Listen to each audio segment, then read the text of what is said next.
Well, tensions are mounting in the Middle East, with Saudi Arabia stepping up claims that Iran is behind a pair of weekend drone attacks on its Aramco oil facilities.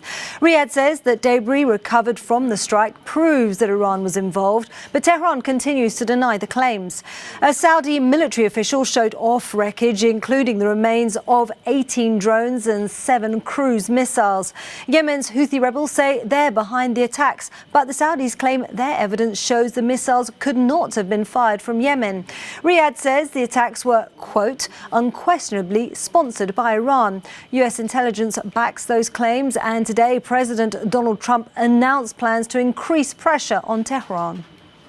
We'll be adding some very significant sanctions onto Iran. And what will they include, sir? We'll be announcing it over the next 48 hours. And you said that there will be a further announcement on Iran. Are you looking at a military strike? We'll see what happens.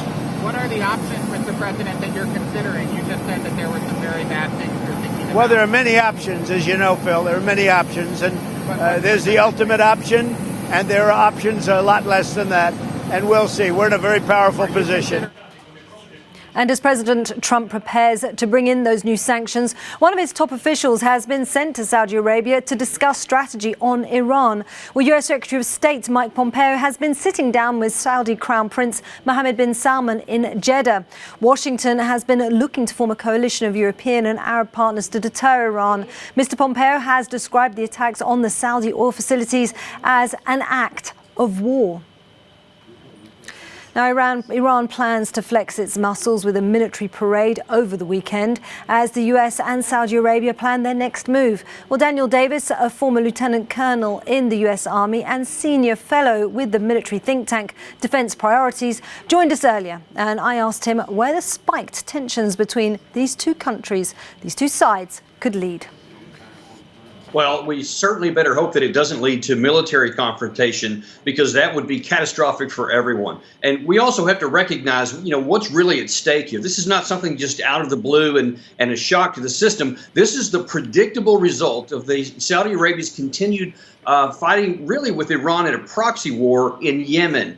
And as long as these things continue on, these kinds of retaliatory strikes are probably going to continue. But I'll tell you flat out that the use of military force to try to correct the situation or move it in a positive direction is the absolute worst thing, because all it will do is explode into a larger complication, which could result in a complete war between multiple sides.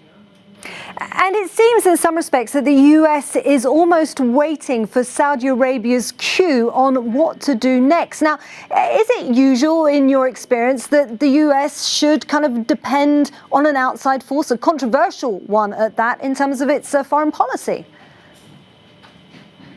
No, absolutely not. That we've seen that happening, and that is certainly it's not consistent, and it's definitely not the right thing to do, because this is at its core an issue between Saudi Arabia and Iran. Saudi Arabia was the one hit. If anyone is going to respond militarily, it's going to be Saudi Arabia. But they are very keen to not do that, because they've seen now that Iran can make good, if it was Iran, that Iran can actually strike key parts of their infrastructure. There are many other things in Saudi Arabia that can be struck, not the least of which is their desalination plants, which is the lifeblood really for this country to survive. And if those things get hit, it could cause more damage. So Saudi Arabia doesn't want to go after Iran too presumptuously, and they definitely don't want to do it on their own. But it's not America's fight, and we should not play there.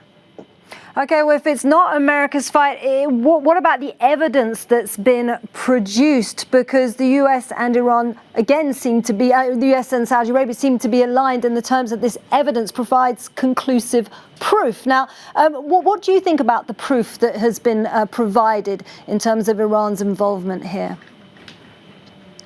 Purported involvement. I'll just say that you have those. Yeah, you have to view those things skeptically, honestly, because everybody's got a motive to make it look like whatever they want it to. And you have all sides literally, emphatically claiming that their side is right, which completely contradicts the other side.